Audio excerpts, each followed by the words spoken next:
各位弟兄姐妹，大家平安。我是台北大专学生中心的传道，我叫吴启德，我的名字叫做祈祷就能够得到。然后今天很开心能够来跟建成教会的大家来分享，也是很开心看到一些之前有见过面的人。我等一下会跟大家分享一下上帝的话，然后分享完之后再跟大家来报告一下大专中心做的工作。那在讲到开始之前，我们先一起来祷告。我们的上帝，我们感谢你，感谢你引导我们，让我们能够来这来敬拜你。恳求你的圣灵成为我们的力量，帮助我们有智慧来领受你的话语。恳求你的话成为我们生命中的光，还有帮助，让我们能够在你的爱里面得到安慰。我们这样子感谢祷告，是依靠我们主耶稣基督的圣灵祈求。阿门。各位弟兄姐妹，不知道你们有没有在你们的教会生活或者你们的日常的工作，或是你的家庭，或是你是当学生的，你们有没有感受到你曾经很忙碌，然后有时候忙碌到不知道自己在做什么？大家有没有这样子的经验？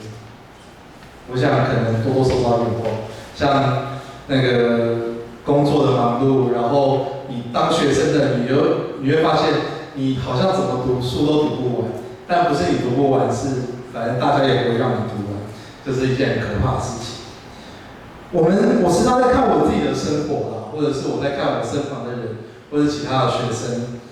我觉得好像我们在这个现代社会里面，我们都有一种紧张感。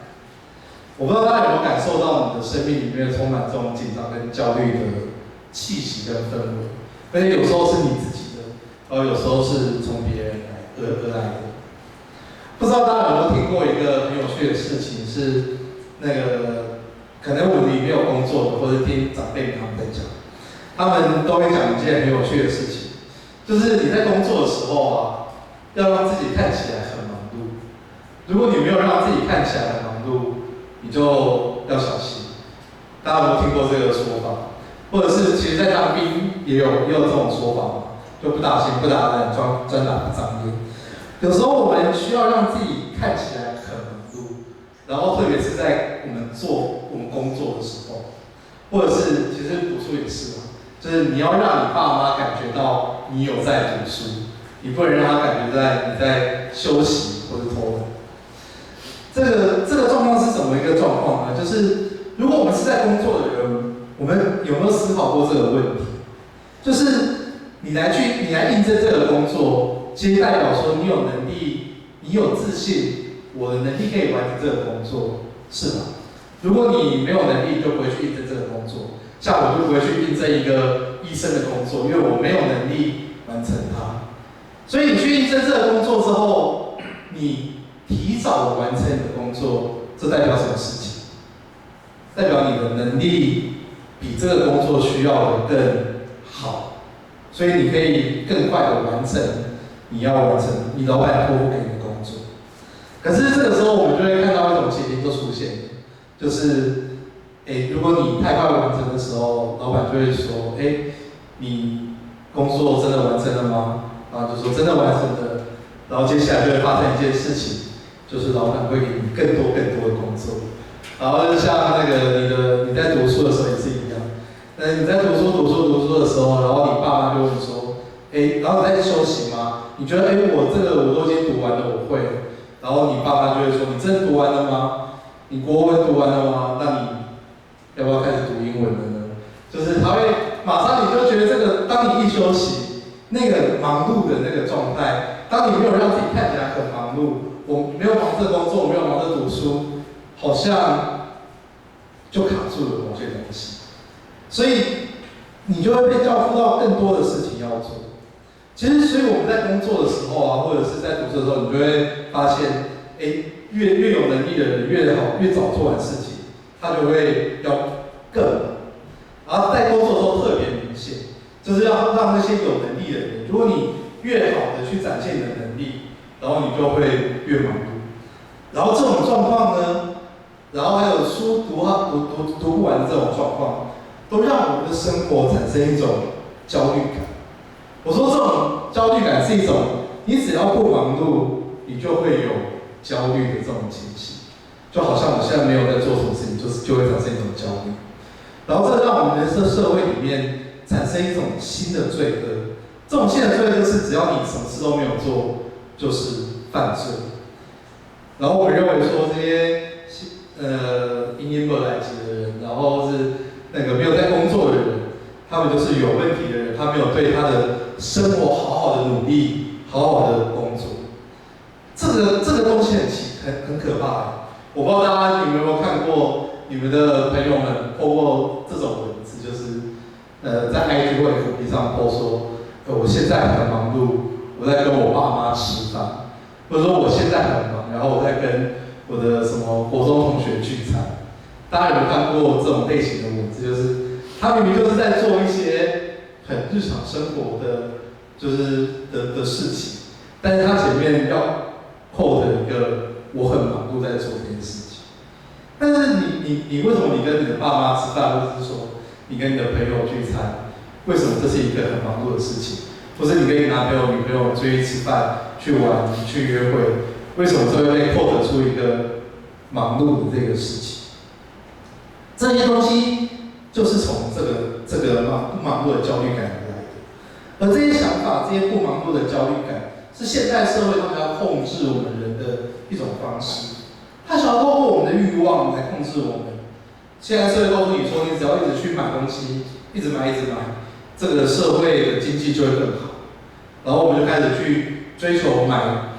速度，去买那些便宜但是不耐用的东西。然后我们不去看这些东西的品质是好还是不好，我们也慢慢的放弃去修理东西。大家都知道，现在买手机比修理手机还要便宜，我们会觉得，这样子更划算，所以我们买东西的行为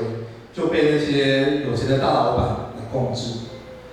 而这种情形呢，最后就产生一种很可怕的状况，就是我们开始去否定一些经验。什么经验呢？安静的经验。我开始认为安静，或是慢慢来，或是我们放轻松的聊天，或是摆烂、耍废，这样子的经验是被社会上定义是不好的东西，是不好的经验。我们开始去慢慢的去拒绝了这些经验，然后所以这也慢慢的影响到我们的跟上帝的关系。我们影响到这种忙碌或是买就好，这种越来越多就好的文化，透过我们的工作，透过这个学校，透过你的焦虑的读书的状况，透过整个社会、电视跟网络，也慢慢影响到我们的日常生活，以至于影响到我们的教会生活里面，甚至影响到我们的教会的生活啊，还有礼拜的文化，然后它也慢慢的控制我们的生命，也慢慢的控制了我们的教会。在今天的经文里面，我们可以看到，耶稣他在走路的时候，他去摘那个麦穗，他去做那些法利赛人所规定不能做的事情，也就是安息日不可以做工的这个规定。耶稣说：“为什么大卫跟那些跟随他的人可以去圣殿里面去吃那个陈设饼，那个他们不能吃的陈设饼？为什么大卫还有跟随他的人可以，因为他们饥饿就去吃，但是我们却不能因为我们饥饿就去吃这些东西呢？”耶稣问：安息日的目的是什么？安息日的目的到底是什么？其实，在今天，在我们整个圣经的里面，我们会知道第一个事情是，上帝确实有对安息日有一个很明确的规定。在出埃及记里面，我们熟悉的十诫里面就有当守安息日。他说，上帝在创造第7日安息，所以上帝赐福给安息日，设立做上帝的日子。所以在十诫里面有这个诫命。其实所有的诫命，我们都会看到，我会说有两种不一样的情形。第一种情形呢，是所谓的消极的命令。什么是消极的命令呢？消极就是告诉你说，你不能做这个，不能做那个的这个命令。这种消极的命令，有时候也会让你觉得很烦躁，因为你就会想说，那你告诉我说不能做这个，那你要我做什么？这种不能的命令就是法利赛人的命令。法利赛人因为期待以色列人能够更遵守上帝的规定，所以在安息日设立了500多条，就是你不能做的这个命令。我不知道有没有去过以色列，你知道犹太人他们甚至是他们在礼拜日啊，他们的就是安息日那一天礼拜六，他们的那个电梯啊是每一层都会停。然后你知道为什么吗？因为他们认为说你去按那个电梯楼层，这个动作就是在工作，所以这个东西是不被允许。所以你如果去以色列遇到安息日，他们就是你上跟下，就是他们每一层就停，反正每一层都停，你就没有按电梯的问题了。所以你知道在那个时代，以色列他们就是在经历这种事情。我们也可以讲讲看，如果我们教会这边告诉你说我们有500多条那个规定，然后你马上就会觉得我干嘛要来教会，好麻烦哦！我来教会这么多事情，我告诉你说，你那个礼拜的时候不能睡觉，然后呢，礼拜的时候不能怎么样，不能怎么样，不能怎么样，你就会很烦嘛。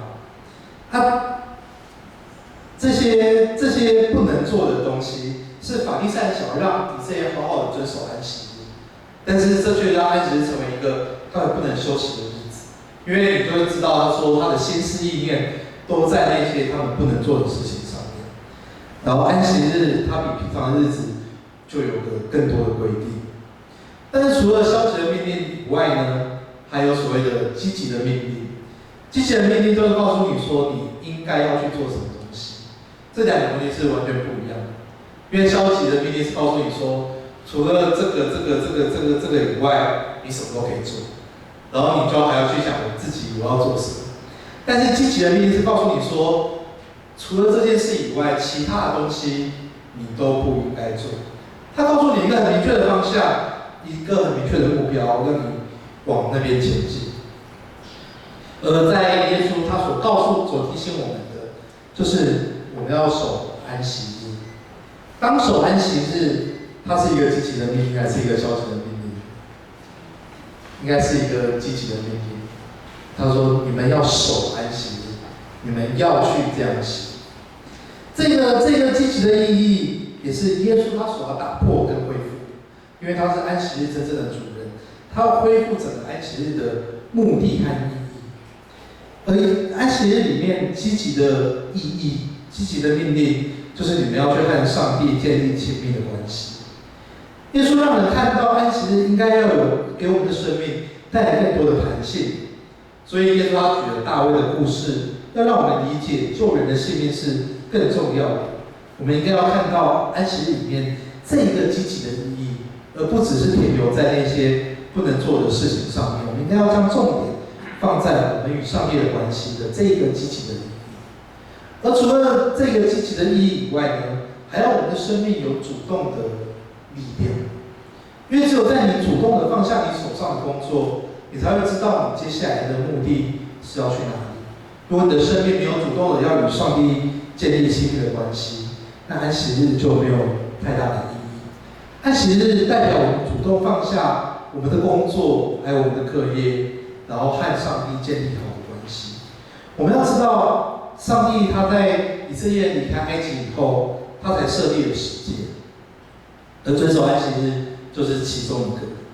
安息日是要让以色列人离开埃及人过去的控制，他们脱离了奴隶的身份。我们可能可以想象，如果你是一个奴隶，你会过什么样子的生活？当然他很惨，然后有你的主人会告诉你说，你应该要做什么事，你应该要做什么事，然后你其实不用为自己的生命负责，因为我就是被人控制的那个状态。然后在那个里面，主人会告诉你，你只要好好的做，你只要好好的弄，我就会给你我所给你的东西。但是脱离这个奴隶的身份，脱离这种被别人控制的生活，是另外一种新的挑战。因为他们在旷野里面，他们在里面漂流。以色列人在这个地方，他不用工作。然后你知道，当他突然不用工作的时候，他马上会开始询问：那我生命的目的跟意义到底是什么？就像很多大学生，高中被逼的要读书，读得很辛苦，然后一上大学可以控制自己时间之后，他马上问：那我现在要干什么？我要怎么办？我要怎么去掌握自己的生活？当你从被别人控制的状态，一直到你进入自由的那个状态，然后这个是完全不一样的生命的改变。他们在旷野里面漂流有40年的时间，享受和上帝亲密的关系。他们要学习放下过去被别人控制，还有做奴隶的情形，要让自己还有上帝所创造的世界能够有一段休息的时间，放下他们的苦难跟困难，享受安息。以色列人要学习去完全的依靠上帝，然后不为他们的生活来忧虑。他们仍然要学习去捡那个玛纳跟鹌鹑。以色列人他们不是不用工作，而是要学会怎么自由的工作。他们要学习他们工作的一切所需都是从上帝而来的，日常生活所需都是上帝所赏赐，而他们的工作也是上帝所赐予的。放下手边的工作，这需要我们主动的勇气跟行为，这也需要有很大的力量，这样我们才能够去依靠上帝。而如果我们是因为消极的命令，告诉你说你不要做这个，不要做这个，那你就不会去和上帝建立积极亲密的关系。总是你要主动，这样子的信仰经验才有意义。因为只有当我们放下这些工具的时候，我们才能够去对抗现代社会的新的邪恶的事。我想对在座年轻的各位，对你们来说，一直以来影响你们的，都不会是庙里面的那些事。我想那些神，庙里面的那些台湾民间信仰的那些神，对我们来说，并不真的造成什么太大的恐惧跟威胁。但是什么神在控制我们呢？有没有看过一个美剧叫做《美国众神》？有没有看过？没有。有些人可以去找来看。这个台语长辈太多，没有办法讲。但那个剧很有趣啊，他在描述美国，然后有旧的神跟新的神对抗的事件。那美国大家知道也是一个移民的文化，所以他们就带了很多不同的神进去，然后所以里面就有什么索尔啊，然后还有26种、27种耶稣，因为不同民族认识的耶稣又不太一样。然后这群旧的神呢，他们在对抗新的神。那个新的神是什么呢？就是一些网络的神，然后资讯的神、消费的神的这些东西，他们就新神跟旧神正在对抗。我们现在生活的世界其实也是这样。现在社会影响跟控制我们的，已经不是过去长辈他们说的那些庙里面的神，而是那些使我们忙碌、充满焦虑感的神，是那些消费的文化的神，是使我们的内心非常焦虑的神。是网络上那些错误或是没有经过查证的资讯的神，这些神是现代社会里面真正控制我们的假神，是让我们没办法去亲近上帝的神。而在我们现代生活里面，这些新的神控制着我们的生活，因为我们习惯和这些神一起就是相处或使用它们，我们被现代文化的这些生活方式来影响。我并不是告诉大家不要用手机、网络这些东西，而是当我们在使用这些东西的时候，究竟是他们在控制我们，还是我们在使用他们？我们其实没有办法活出基督徒的样式，因为我们就被这些神来引导、来控制。我们可能有时间滑手机，但是看 FB、看 IG， 但是没有时间灵修、里面上的话。安息日要让我们学会放下这些事情，去对抗现代社会的新神，因为上帝要我们只有他独一的上帝，他给我们力量去对抗这些事情。而安息日就是最好的武器，他给了我们一个完全不一样的价值观，是你不需要工作，是你就可以享受跟经验到上帝创造的世界，是你应该要回到上帝儿女的身份，活在上帝的创造之中，而不是活在你的工作的生活之中，这样是不一样的。现在社会让我们产生这种不盲目的焦虑感或罪恶感，让我们开始认为安静或是慢慢来，或是你没有工作，这是一种罪恶。我们慢慢的被现代社会绑架，我们认为这些东西都是罪恶。但是安息日并不是这样，安息日是要让我们的生命更丰富，有更多的恩典，是将我们的时间和精神与上帝亲近，同时也与你身边的人亲近，还有与大自然，上帝所造的大自然有更亲密的关系。这就像耶稣所说的，安息日的意义到底是什么？安息日的意义是让我们学习从慢慢来的里面来经验到上帝，去听上帝的话语，是回来上帝儿女的身份，享受他创造的一切。我不知道大家都在什么样子的状况下听到上帝的声音，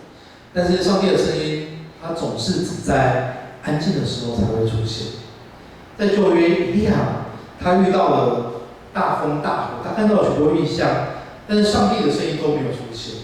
直到最后，这一切都过了之后，上帝的声音才细微的对他说话。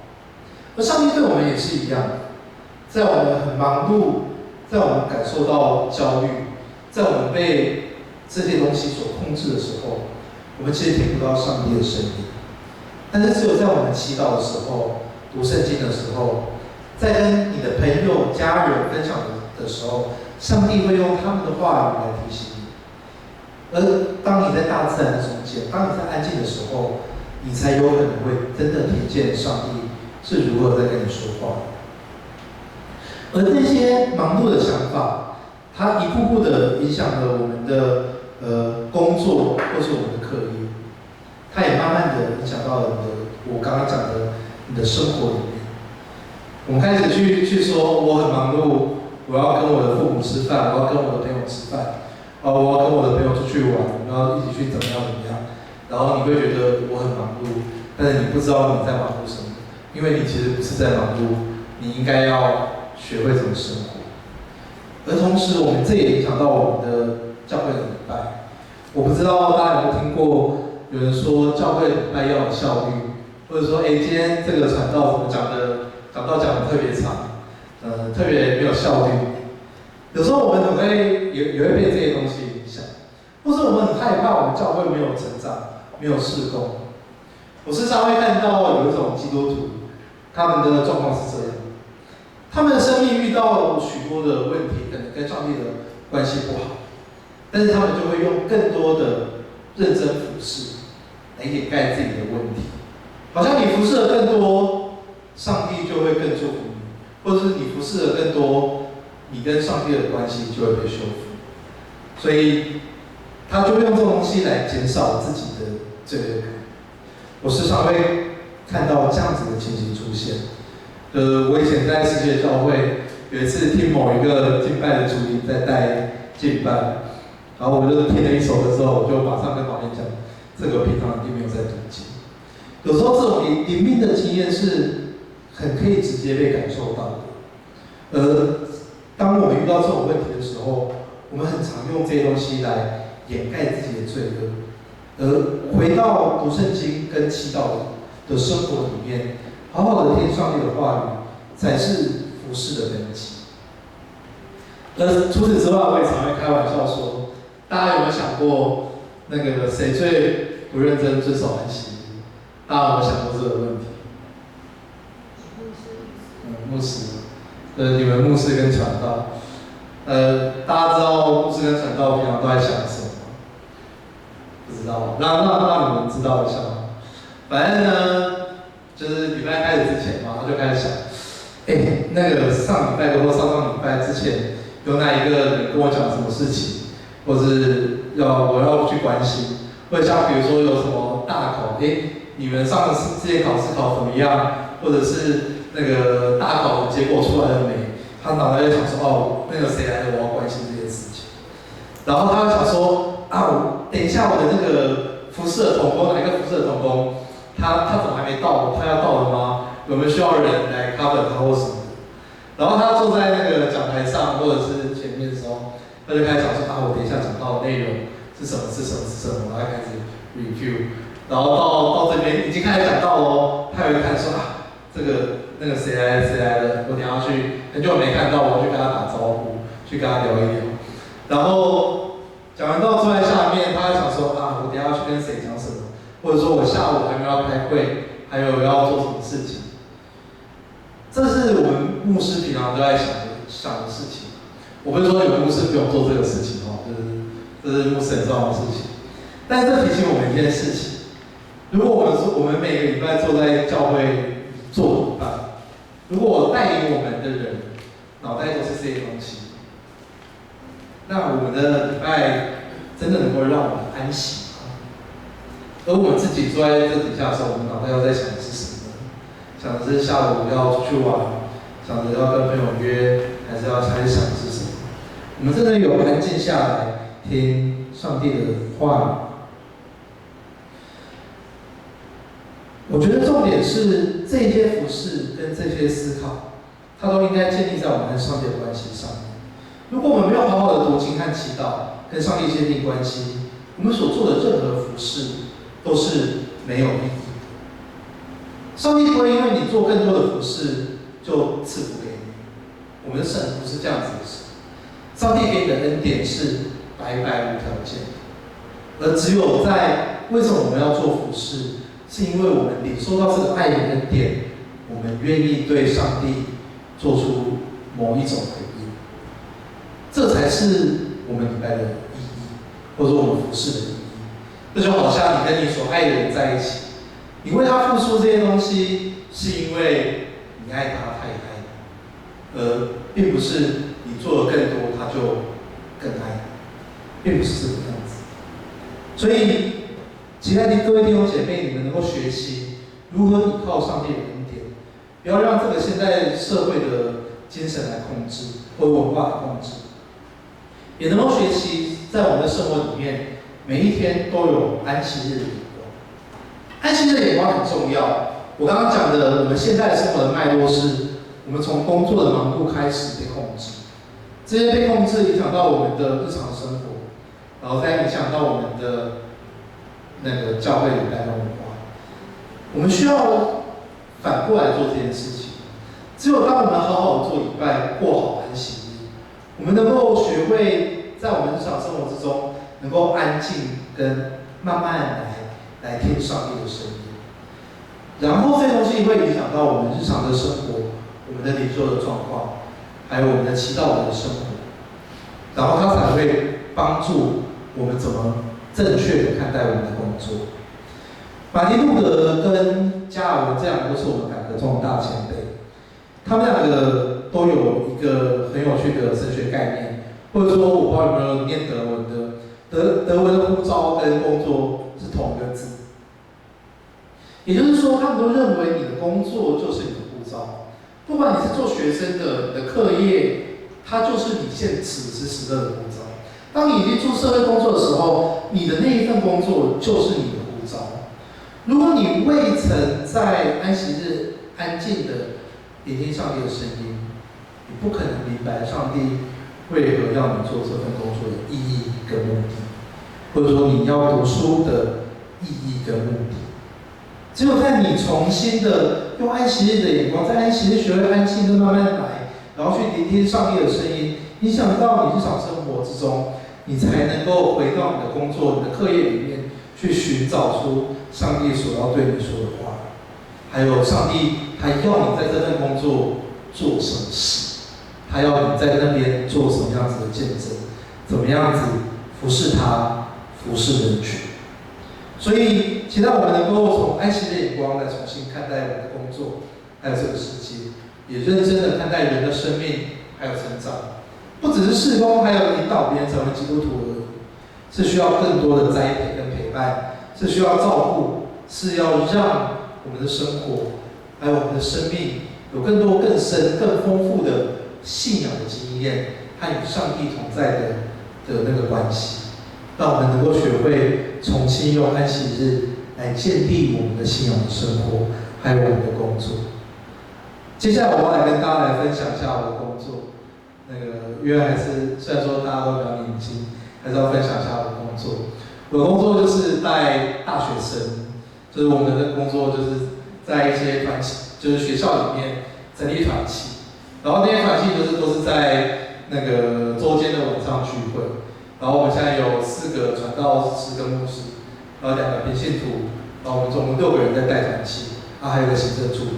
然后我们在负责台北跟基隆地区总共17个团契，所以我的工作平常就是跟大学生混在一起。那大家知道，就是念大学是一件蛮有趣的事情。那有趣的点在于，你会都是第一次在这个时候，第一次离开家，第一次拥有自己的生活，第一次可以更完整的控制自己的时间。所以在这个状况里面，从小就是被要求，有许多人从小被要求来教会，他们开始对信仰有许多的问题。然后大家也知道，大学嘛，就是爱情学分一定要修，所以有很多感情的问题。这3年处理了好几个学生劈腿的案子，所以我就是觉得最近在处理，就觉得很头痛。我们骂他们也不是，然后就因为一定是有状况才会劈腿嘛，所以反正我们就陪他们处理这些问题。你要怎么让他们知道自己错了，然后又让他们能够去不被责骂，因为他们一定是有某些缺乏跟状况，才会发生这些事情。大家知道在离开大学，他们有很多大学生们总是有很多的问题需要面对，有各种，还有新的学习，还有对人生新的计划。然后过去很多被父母所控制的，你应该念什么，你要念什么。到大学，大家会开始重新的去问自己：我真的要念这个吗？或者我真的喜欢这个吗？看到更多的东西，这些东西并不是你跟他说上帝爱你，你要多读圣经，你要多祷告就可以帮助大学生们解决这些问题。所以我们的工作就是要给他们看到这些事情，他们所遇到的困难里面有上帝的恩典仍然在当中，或是当他们在苦难跟困难里面仍然看到上帝有在做事情。所以我的工作平常就是在关心这些大学生他们的生活、他们的信仰状况，还有我们有定期的聚会。所以如果有那个准备要念大学的，或者是已经是大学的，欢迎你们来参加我们的团契。我想在大专的团契应该会跟教会很不一样，因为年龄层比较一样，面对的问题也比较相近，然后又有很多共同的东西可以去讨论。但是大家又更像一个成年人，所以欢迎大家能够参加。那我们在全台其实各地都有不同的大专中心，就是台北啊，然后桃园新竹、台中苗栗，然后彰化，就是全台湾都有大专中心，所以不论你在哪里都可以找到我们的关系跟连接，所以欢迎大家能够加入。那除了大专的工作报告以外呢，我要跟大家分享一点，就是我觉得很有趣的事情。我有一次问了一个，我们有一次问了一个台大法律系的学生说，你期待你的那个毕业之后薪水是多少钱？你们可以想象一下他说多少钱？台大法律系。8到10，好乐观。多少？3万5。3万5可能。台大法律系，然后我们就猜至少会有36或者4以上，就是。但是你知道他说多少钱吗？他说28，他自己说28。他这件事情可怕的地方不是在于28这个数字，可怕的地方是在于，这是他看他自己的价值。他认为他自己的价值只有28。他同样的问题就会问大家，就是你觉得你自己的价值是多少？我刚刚在早上跟长辈们分享，就是现在年轻人的状况，我会问他们一个很有趣的问题。我说，你们长辈们，你就想一想，你在找工作的时候，如果你会电脑，如果你会网络，如果你会 Word， 如果你会 Excel， 请问你可以加多少钱？薪水可以加多少钱？然后我们就说，可能3000、5000吧，有时候更早一点，可能你薪水可以加到1万。问题是，大家在座的应该都知道，这个对你们来说就是基本，就是基本。我用这个事情在提醒那些长辈说，现在年轻人所遇到的问题就是这个，因为我们有太多你应该要学会的东西，然后你花了很多时间在增进自己的能力上面，但是它却没有办法反映在你的自我价值或是薪水上面。有时候我们会觉得啊，考一张证照就会加点薪水，但是其实在业界可能根本就不是这个样子。我讲这个东西比较恐吓大家，是跟大家讲我们年轻人所遇到的困境到底是什么，我们面对到的低薪的情况跟状况，而这些东西也是我们将来会面对到的，然后也是我们自己正在面对，也是我们的朋友跟同伴在面对的。在这种情况底下，我们更需要信仰，还有上帝的带领，让我们知道怎么样子突破这样子的困境，怎么样子能够找到自己的价值。所以我常常会觉得很有趣啊，就是看我们上下届的这些人，大家开始去把自己生活中心放在一些长辈们会觉得很浪费时间的事情上，比如说怎么去澳洲留学打工啊，比如说常常会出去玩啊，然后买很好的手机，就是所谓的小确幸。但是这些东西都是因为你清楚的意识到自己赚不了大钱。然后，所以，那我为什么不花这点小钱，然后让自己过得开心一点？这是我们所遇到的困难跟问题，也是台湾整个社会所遇到的状况。所以，我们需要在我们的生活里面，不断的为这些事情来祷告。我们可以怎么样子帮助我们的社会调整，跟改变这样子的结构的状况？而这些东西的改变，才会对年轻人的生命价值。或者我们的在下面一代能够有一个更好的社会跟更好的环境。除此之外，也要跟大家分享一下，在我们的教会的服事里面，早上会提醒许多的长辈，我刚刚讲的一个故事啊，是我在那个以前世纪教会发生过的一个故事，就是那个教会有个80几岁的长辈，他有一次就跟我说：“老师啊，你知道那个某某执事，他真的很不 OK 的。”我就说怎么了吗？然后他就说因为我想叫他，我觉得我的爱餐的服饰应该要接棒的，然后我希望这个年轻执事来接棒，然后但是他拒绝我。然后我就很认真在想一下，就是那个执事那时候大概35左右上下，大家知道大概那个岁数的，差不多就是结婚嘛，已经结婚了，然后有车贷房贷，然后2个小孩都不到5岁。然后刚换工作，然后这是他的生活，所以你知道他压力很大，生活压力很大。然后他的教会的服事有什么呢？他礼拜5会来祷告会，然后礼拜天会带敬拜赞美，会带主日学，然后还有就是那个诗会的服事，然后还有他是教会的会计。然后我就想。那个80岁的长辈，他竟然跟我讲说，他是一个不认真服事的人，就是这个很可怕，你知道吗？但这某个程度上也是我们教会的年轻人会遇到的困境，就是我其实每天早上忘记跟那些长辈讲，就是他们就会叫那些比较乖的人做事，因为比较不乖的人，然后他们叫不动嘛，所以就叫那些比较听话的做事。那久而久之，事情都会在少数人的身上。但是我们回过头来需要想的是，当教会需要做的是什么？我们教会需要更多对年轻人的牧养跟关怀。但是当这些东西到我们身上的时候，我们自己愿不愿意主动的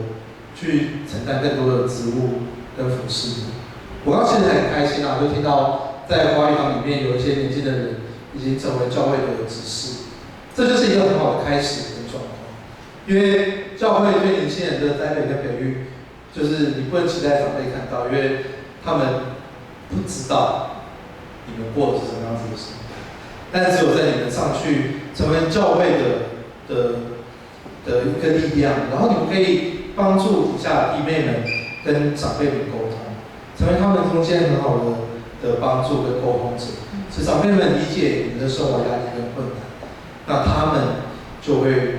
愿意帮你们承担更多的东西，他们就会愿意给予你们更多你们所需要的事情，而你们也有责任成为教会的力量跟支持者，然后带领更多的弟妹们成为教会很好的帮助。希望大家能够好好的思考这些事情，然后也在我们的生活里面能够充满更多安息的眼光。不用，当然你需要衡量自己的工作的情况、课业的情况，还有你的服事。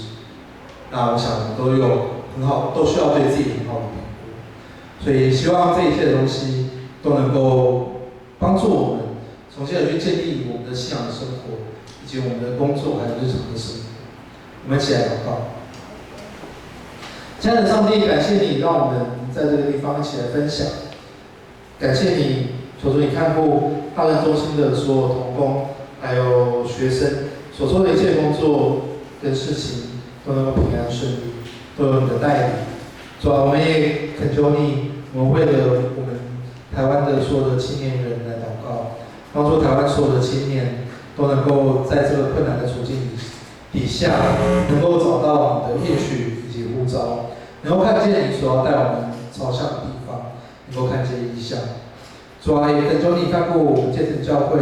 所有的华语堂的青年朋友们，帮助我们能够在面对教会的事工还有服事里面，能够找到跟我们自己生活工作的一个很好的平衡点，也让我们能够有很好的学习，在信仰上有更多的栽培跟帮助。求主你的圣灵与我们每个人同在，带领我们。我们感谢你，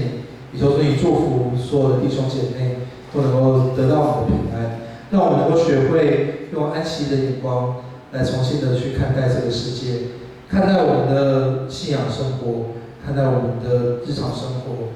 以及看待我们的工作。愿你领到我们，充满在我们工作的生活之中。这样子感谢你，祷告是奉主的圣名祈求，阿门。以真理来唱福音诗。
我们一起来祈祷，愿安息日的主耶稣基督的恩惠，以及设定安息日的主父上帝他的慈爱，以及运行在安息日，使一切充满生命跟力量的圣灵的感动，常与你们众人同在，从今时直到永永远远，阿们。